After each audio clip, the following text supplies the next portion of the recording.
Last class में हमने stress देखा था, स्ट्रेस में हमने लॉन्गिट्यूडनल स्ट्रेस देखा था। आज हम उसको कंटिन्यू करेंगे और स्ट्रेस के बाकी टाइप पढ़ेंगे और साथ ही साथ स्ट्रेन के बारे में पढ़ेंगे। ठीक है, हर एक स्ट्रेस से रिलेटेड स्ट्रेन होता है, हर एक स्ट्रेस से रिलेटेड क्या होगा, स्ट्रेन होगा, है ना। और स्ट्रेस और प्रेशर में जो मेन डिफरेंस है वो यही है कि दोनों ही प्रेशर फोर्स अपॉन में एरिया है, दूसरा भी फोर्स अपॉन में एरिया है, पर प्रेशर में जो फोर्स है वो एक्सटर्नल फोर्स है और जो स्ट्रेस में फोर्स है वो रिस्टोरिंग फोर्स है ना। इन 99% केस इन योर न्यूमेरिकल्स, है ना, restoring force and external force will be same और इक्वल।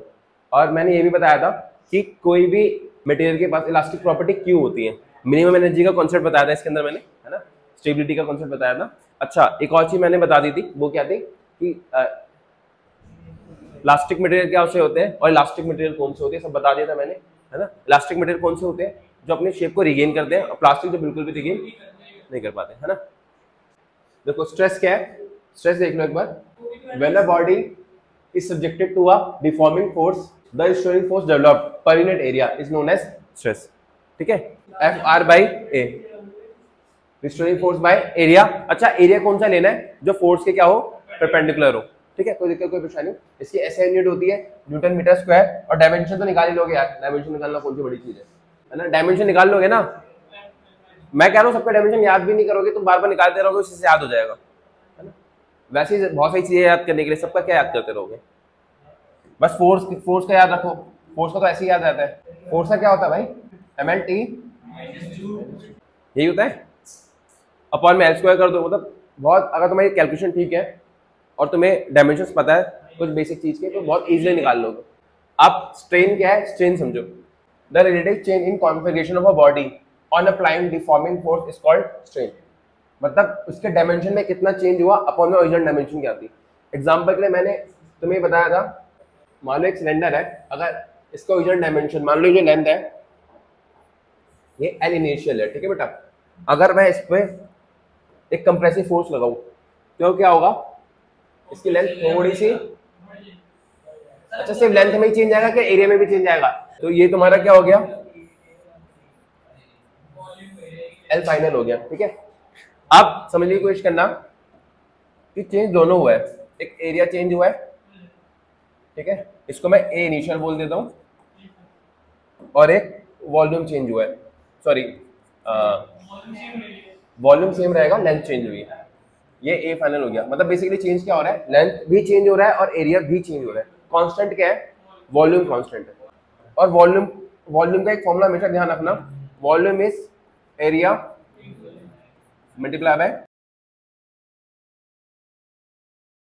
तो अगर मैं वॉल्यूम इनिशियल निकालूं तो क्या होगा, ए इनिशियल, और फाइनल वॉल्यूम क्या होगा, ए फाइनल।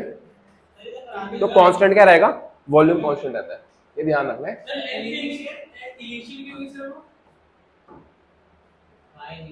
ठीक है, तो कांस्टेंट का मतलब है V initial is equal to V final, that is A initial L initial is A final. Strain क्या है, स्ट्रेन है कि स्ट्रेन का क्या पढ़ा तुमने, स्ट्रेन को पढ़ा चेंज इन डायमेंशन। डायमेंशन में किस में चेंज आया, लेंथ में आया, है ना, चेंज इन डायमेंशन, या फिर मैं बोल सकता हूँ चेंज इन लेंथ बाय, जो चेंज इन लेंथ है वो कितना बेटा, वो है डेल्टा, ये क्या है, ठीक है, that is L final minus L initial by. अच्छा, स्ट्रेन के ऊपर क्या है, लेंथ, और नीचे भी क्या है, लेंथ, इसके कोई डायमेंशंस होंगे, तो strain is a dimension less quantity. कोई दिक्कत कोई परेशानी, ध्यान रखना। ये तुम्हारा कैसा है, ये है तुम्हारा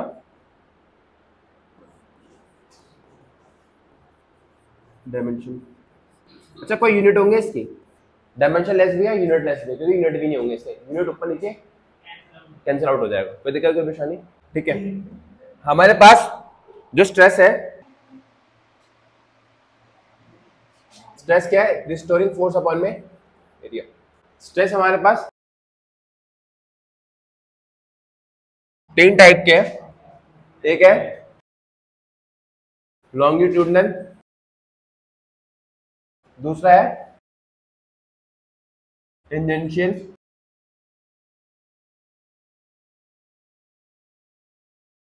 और आखिरी वाला कौन सा है,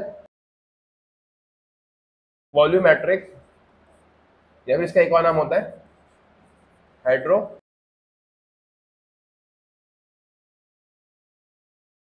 लॉन्गिट्यूडनल, टेंजेंशियल और वॉल्यूम। लॉन्गिट्यूडनल में भी दो टाइप है, एक है टेंसाइल, दूसरा है, देखो लॉन्गिट्यूड से समझ आ रहा है, ये अलोंग द लॉन्गिट्यूड काम करेगा, ठीक है। अलोंग द लॉन्गिट्यूड का मतलब क्या है कि मान लो ये कोई सिलेंडर है, अलोंग द लॉन्गिट्यूड का मतलब है एक फोर्स इधर है तो एक फोर्स इधर है, मतलब लॉन्गिट्यूड्स के अलोंग है। टेंजेंशियल क्या होगा, इसके सरफेस के पैरेलल, और भी क्या सरफेस के परपेंडिकुलर, जो क्रॉस सेक्शन एरिया है उससे क्या है ये फोर्स परपेंडिकुलर, है ना। अब ये इसके दो टाइप है, टेंसाइल एंड कंप्रेसिव, है ना। टेंसाइल के अंदर क्या होगा तुम्हारा, मान लो ये तुम्हारा ओरिजिनल लेंथ है, तुम इस पे फोर्स लगाओगे और इसकी लेंथ क्या होगी, थोड़ी सी इंक्रीज कर जाएगी, है ना। और दोनों में क्या कांस्टेंट है, दोनों केस में, फर्स्ट केस और सेकंड केस में वॉल्यूम। ये हो गया तुम्हारा, ठीक है, कोई दिक्कत का परेशानी। यहाँ पर एल इनिशियल है, यहाँ पर एल फाइनल है। अच्छा यहाँ पर बोल सकता हूँ जो एल फाइनल होगा वो ग्रेटर देन एल, और जो दूसरा केस है उसके अंदर क्या होगा, जो तुम फोर्स लगाओगे वो कुछ ऐसे लगाओगे,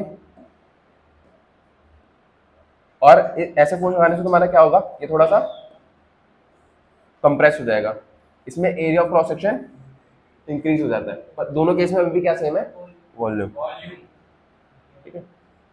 अच्छा इसमें एल फाइनल जो होगा वो लेस देन होगा, कोई दिक्कत कोई परेशानी। अब है मान लो तुम्हारे ये सिलेंडर है,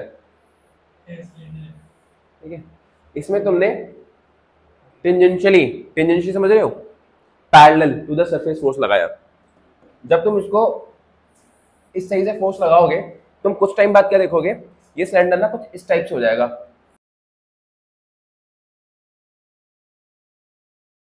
हाँ फ्लोर से थोड़ा चिपका हुआ है, तुम समझ रहे हो। मैं कहना चाह रहा हूँ कि अगर तुम पेज को भी थोड़ा सा ऐसे करोगे तो हाँ आ रहा है समझ, मतलब बेसिकली क्या होगा, बेसिकली कैसा होगा कि ये फिगर थोड़ा सा इस तरीके से चेंज हो जाएगा, आया समझ। बहुत हल्का होगा, ऐसा नहीं कि बिल्कुल जली है, बिल्कुल तुम्हें पता चलेगा, बहुत हल्का सा होगा, ठीक है।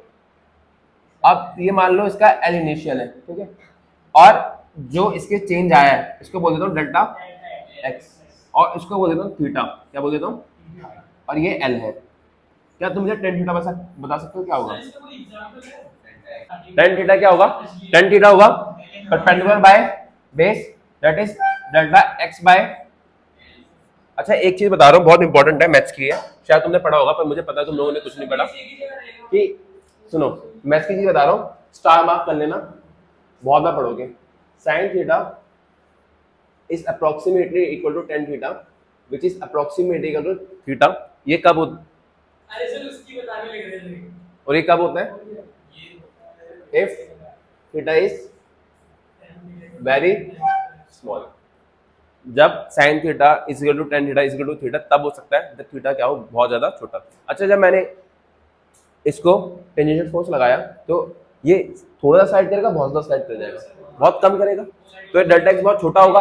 अगर डेल्टा एक्स बहुत छोटा है, एल बड़ा है, तो रेशियो क्या आएगा, बहुत छोटा, है ना। तो मैं बोल सकता हूँ कि delta X by L, since delta x, तो डेल्टा एक्स बाय एल भी क्या होगा, इसका मतलब tan थीटा क्या होगा, इसका मतलब मैं क्या लिख सकता हूँ, tan theta is approximately equal to theta. तो यहाँ पे मेरा क्या आ गया, यहाँ से मेरे पास आ गया,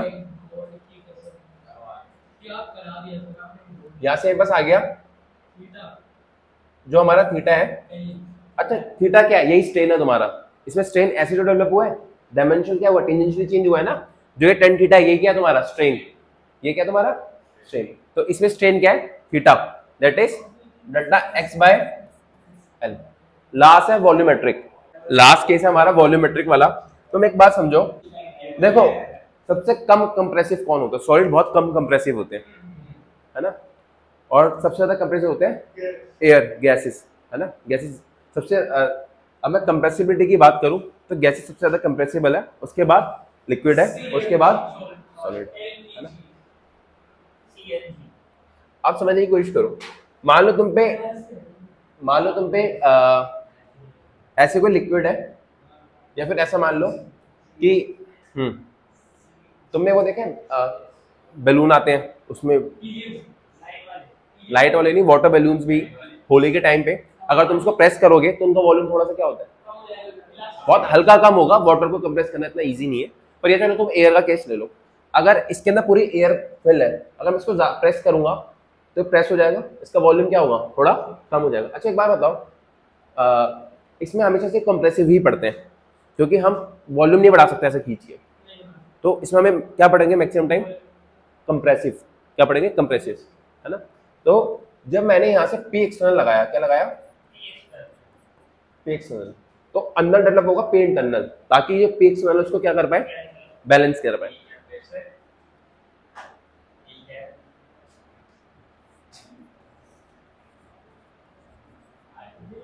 इसमें प्रेशर पड़ना ज्यादा आसान है, ठीक है।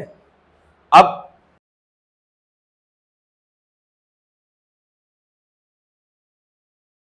समझो, देखो पहले जो पूरा वॉल्यूम था, पहले पूरा वॉल्यूम ये था, ये वॉल्यूम इनिशियल है, ठीक है। जब मैंने इस पे एक्सटर्नल फोर्स, एक्सटर्नल प्रेशर लगाया, अच्छा इसमें खुद का क्या डेवलप होगा, इंटरनल प्रेशर, क्या डेवलप होगा, इंटरनल प्रेशर। अब जो फाइनल वॉल्यूम होगा, फाइनल वॉल्यूम कितना बच गया तुम्हारे पास, ये तुम्हारा क्या है, वी फाइनल, क्या बोल सकते हो तुम्हारा जो वी फाइनल है इज लेस देन, हाँ कंप्रेस कर दिया, है ना। अगर मैं इसमें स्ट्रेस की बात करूं, है ना, वो क्या होगा, फोर्स अपॉन में एरिया। क्या मैं बोल सकता हूं, क्या पर ये जो स्ट्रेस है वो प्रेशर के इक्वल ही होगा, या फिर मैं बोल सकता हूँ चेंज इन प्रेशर के इक्वल होगा, ये स्ट्रेस किसके इक्वल होगा, चेंज इन प्रेशर के इक्वल होगा। आया समझ, ठीक है। अब अगली चीज समझो, ये तो गया स्ट्रेस, अब अगला पढ़ना है स्ट्रेन। स्ट्रेन क्या होता है, चेंज इन डायमेंशन अपॉन में ओरिजिनल डायमेंशन। इसमें डायमेंशन है किसमें चेंज आया है, वॉल्यूम के अंदर, इसमें वॉल्यूम कांस्टेंट नहीं है। अच्छा इसमें क्या कांस्टेंट होगा, इसमें कांस्टेंट होगा मास, इसमें कांस्टेंट क्या रहेगा, mass. Mass can neither be created not be destroyed, ठीक है। तो इसमें स्ट्रेन किसके इक्वल है, डेल्टा वी बाय वी। अच्छा मैं डेल्टा वी के आगे ना एक नेगेटिव लगा रहा हूं, क्योंकि डेल्टा वी क्या तुम्हारा नेगेटिव। अब डेल्टा वी नेगेटिव क्यों है, because it is V final minus V initial, since V final is less than V initial, therefore delta V is. Strain समझ आ गया, स्ट्रेस समझ आ गया, ठीक है। तो वॉल्यूमेट्रिक स्ट्रेस के अंदर जो स्ट्रेन होता है वो किससे इक्वल होता है, चेंज इन प्रेशर, और कई बार इसको सीधा पी एक्सटर्नल में लिख लोगे, क्योंकि पी एक्सटर्नल और पी इंटरनल में ज्यादा डिफरेंस नहीं होगा, कोई दिक्कत कोई परेशानी आया समझ। और स्ट्रेन क्या होगा, डेल्टा वी बाय। अब पढ़ो, दोबारा से पढ़ो, हमने स्ट्रेस पढ़े तीन टाइप के, पहला था लॉन्गिट्यूडनल स्ट्रेस, और उससे जो स्ट्रेन डेवलप हुआ है वो लॉन्गिट्यूडनल स्ट्रेन। लॉन्गिट्यूडनल स्ट्रेस होता है, लॉन्गिट्यूडनल स्ट्रेस क्या है कि तुमने अलोंग द लॉन्गिट्यूड फोर्स लगाया है, इसकी वजह से लेंथ बढ़ेगा या फिर घटेगा, पर कांस्टेंट क्या रहेगा, वॉल्यूम। तो स्ट्रेस क्या होगा, फोर्स अपॉन में एरिया। और स्ट्रेन क्या होगा, डेल्टा, इसमें किसमें चेंज आता है, लेंथ में, डेल्टा एल बाय एल। कोई दिक्कत कोई परेशानी। दूसरा केस पर हमने टेंजेंशियल, टेंजेंशियल के अंदर क्या होगा, मैं स्लाइड करने की कोशिश करूंगा अलोंग द सरफेस, थोड़ा सा सरफेस स्लाइड हो जाएगा, तो इसमें क्या होगा स्ट्रेस, इसमें भी स्ट्रेस फोर्स अपॉन में एरिया ही होगा, फोर्स अपॉन में एरिया होगा। पर स्ट्रेन जो होगा वो किसके इक्वल होगा, अच्छा tan थीटा के, और tan theta is approximately equal to theta which is delta x by l। Since delta x is very small that's why tan theta can be approximately written as theta. कोई दिक्कत कोई परेशानी। Last case था हमारा volumetric. Last case कौन सा?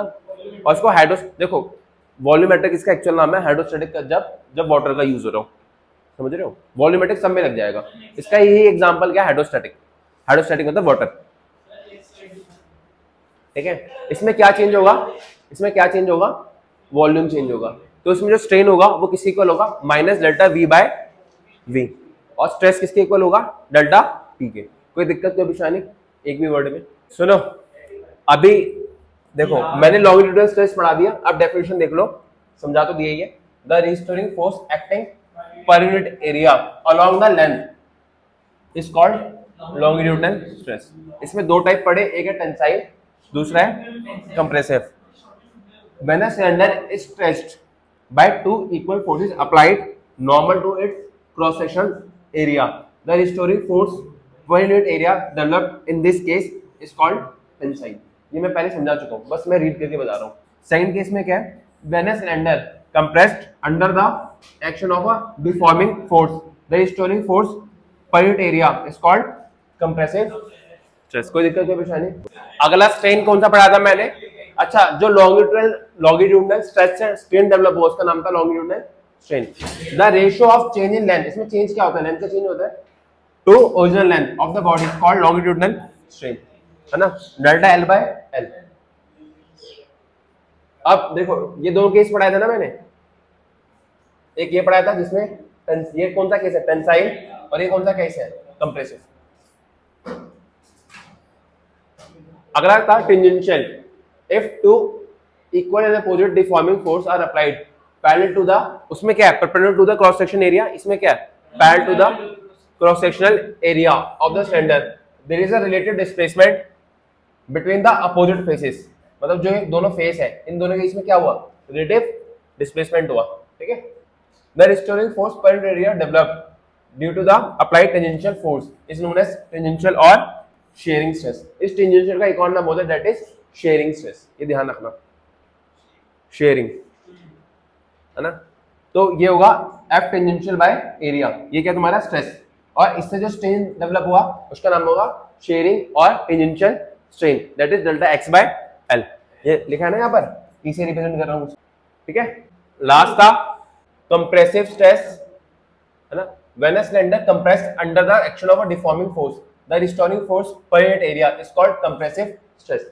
इसी का नाम था वॉल्यूमेट्रिक, इसी का नाम था तुम्हारा हाइड्रोस्टैटिक, ठीक है। और इससे जो स्ट्रेन डेवलप होगा उसका नाम होगा कंप्रेसिव स्ट्रेन, ठीक है। अच्छा ये बता देते हैं इसमें स्ट्रेस चेंज इन प्रेशर के इक्वल होगा। अगली चीज दोबारा से देख लो, स्ट्रेस के तीन टाइप्स, लॉन्गिट्यूडनल, टेंजेंशियल या फिर शेयरिंग, वॉल्यूमेट्रिक या हाइड्रोस्टैटिक, ठीक है। इसके दो टाइप, टेंसाइल और कंप्रेसिव। इसका एक ही टाइप है ना? और ठीक है, इसमें क्या होगा? एफ रिस्टोरिंग बाय एरिया, इसमें F tangential by area stress, इसमें क्या होगा? डेल्टा पी के बराबर, ठीक है। अब स्ट्रेन में तुमने तीन टाइप के पढ़ लिए, longitudinal, delta L by L, sharing, और लास्ट क्या पढ़ लिया? वॉल्यूमेट्रिक। ये मैं 3 बार रिपीट कर चुका हूँ, 3 बार से भी ज्यादा, अभी याद हो जाना चाहिए। अब सुनो, देखो व्हाट इज हुक्स लॉ, समझने की कोशिश करो कि जो स्ट्रेस है और स्ट्रेन है up to a certain limit, ये एक दूसरे के क्या होते हैं? Directly proportional. Stress is directly proportional to strain. क्या हमेशा ये up to a certain limit, up to a certain limit, तो इसको हटाओगे तो एक कांस्टेंट आएगा।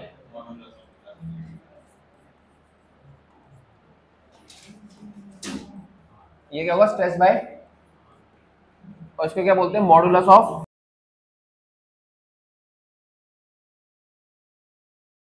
डायमेंशन। इसकी क्या होगी? स्ट्रेन, इसके डायमेंशन क्या होगी? स्ट्रेस के इक्वली, ठीक है। तो हुक्स लॉ क्या कहता है? हुक्स लॉ पे ध्यान दो। For small deformation the stress develop in the body is directly proportional to the strain. Stress is directly proportional to strain, पर ये कब है? फॉर अ स्मॉल डिफॉर्मेशन, ठीक है। और के स्ट्रेस बाय स्ट्रेन, इसको क्या बोलते हैं? मॉडुलस ऑफ, हाँ सेम ही रहेगी यार, लॉजिक लगाओ ना, स्ट्रेन डायमेंशन लेस स्ट्रेस, है ना? अब सुनो, तुम पे स्ट्रेस कितने टाइप के? 3, है ना? और देखो बहुत सिंपलीफाइड फॉर्म में पढ़ा रहा हूँ, इसको बहुत ज्यादा रिलेट करके पढ़ा रहा हूँ। देखो समझ आते ध्यान से। लॉन्गिट्यूडल स्ट्रेस के अंदर जो मॉडुलस ऑफ इलास्टिसिटी है उसको बोलते हैं यंग मॉडुलस। के है ना, इस केस में के किसके इक्वल होता है? गामा। इसको बोलते हैं यंग मॉडुलस ऑफ इलास्टिसिटी। ठीक है, सॉरी आगे समझ। जो मॉडुलस ऑफ इलास्टिसिटी है वो क्या आया था ना, उसका हर एक स्ट्रेस में डिफरेंट डिफरेंट नाम दे रहे हैं। इसमें यंग मॉडुलस है ना, that is gamma. Stress by strain ही होगा, बस स्ट्रेस कौन सा होगा? लॉन्गिट्यूडल। स्ट्रेन भी कौन सा होगा? लॉन्गिट्यूडल।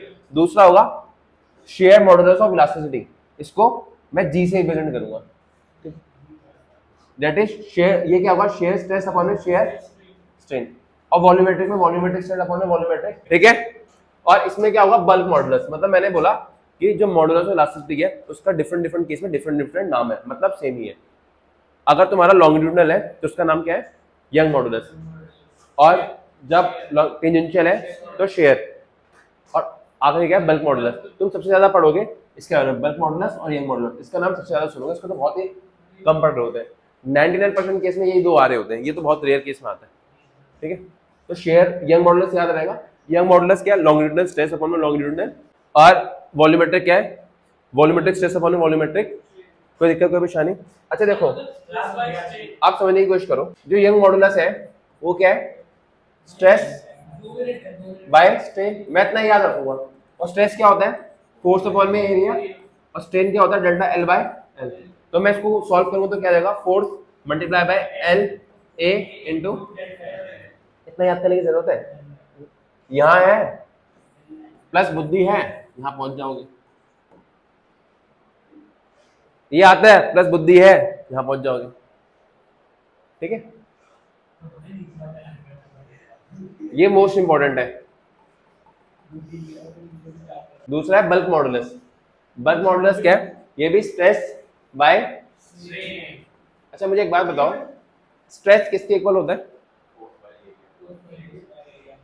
इसमें किसके इक्वल होता है? और स्ट्रेन किसके इक्वल होता है? Minus delta V by. अच्छा डेल्टा पी को मैं अप्रोक्सीमेटली इक्वल लिख लेता हूं, पी एक्सटर्नल।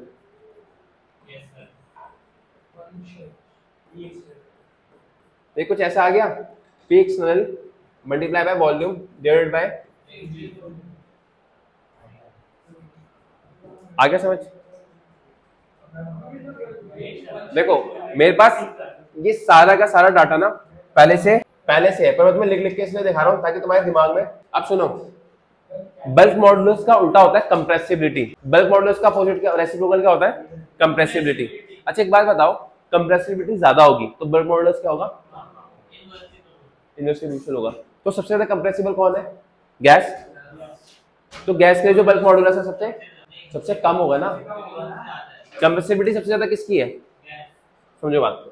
अगर मैं ये बोल रहा हूं जो कंप्रेसिबिलिटी है, इनवर्सली प्रोपोर्शनल है बल्क मॉडुलस के। इसका मतलब क्या है? अगर ये बढ़ेगा तो ये घटेगा, अगर ये घटेगा तो वो बढ़ेगा, ऐसे ही बोल सकता हूं। तो समझो बात को।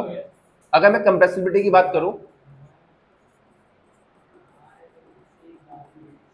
की बात करूं तो गैस सबसे ज्यादा कंप्रेसिबल है, उससे कम